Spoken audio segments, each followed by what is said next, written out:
Tahimik na. Guys, paano mga 5'9"? Paano mga panggabi? Ano sa mga establishmento, walang napaka-tahimik. Yung iba kasi takot mag-rubing. Dahil siguro may nakikita ko, no, chitera-chitera.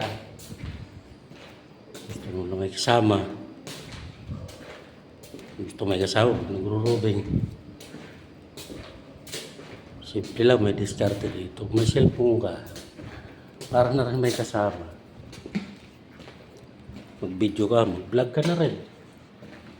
Kausapin mo sarili mo hanggat habang nag-rubing ka. Tawa-tawa ka lang. Kunyari may kausap ka. Masalita ka siyempre para malibang ka.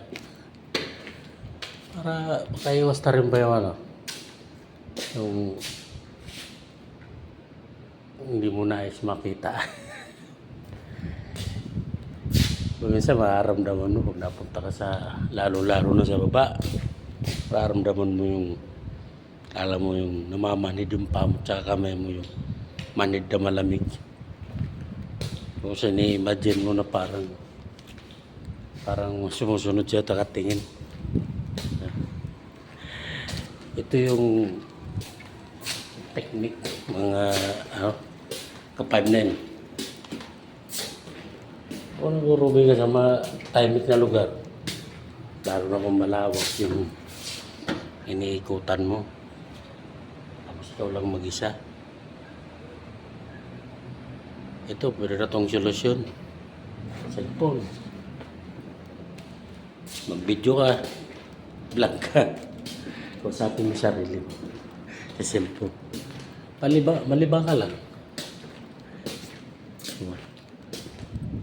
Hindi naman masasabing para kang tanga dun. Hindi, tingnan mo lang may mga vlogger nga nagsasalita eh. Mga nagla-live, nagsasalita siya, karap yung sarili nila. Hindi naman masasabing para kang tanga dun. Diba? Ako, bisa ginagawa ko to. Medyo alam kung nakakaramdam ako. Aramdam lang naman, hindi po naman totaling nakikita mo yung dapat makita. Tsaka technique pa doon. Alam mo yung medyo kinakabahan ka na. Tsaka yung medyo manid-manid at nalalamig. Sigawan mo lang. Oo, sumigaw ka. Pagpalipas din yan, parang hinuhugot yung nagbabalat manok. Tumatay balay mo ba? Kasi tumatay balay mo natin pag alam natin. Kala mo may nakikita ka.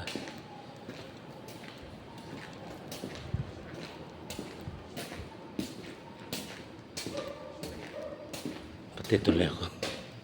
May mamalat manok ako. Pagkapunta na ako sa basement. Yun lang, mga 5'9", alam nyo na.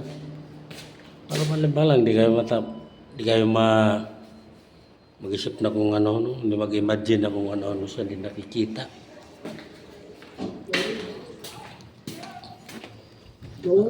Layo tanan para lagi may kasama sa pag-rubing.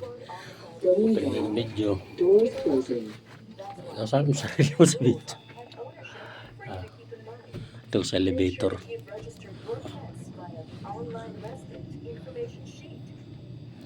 Sige guys, hanggang dito na lang. Dito na lang muna yung video.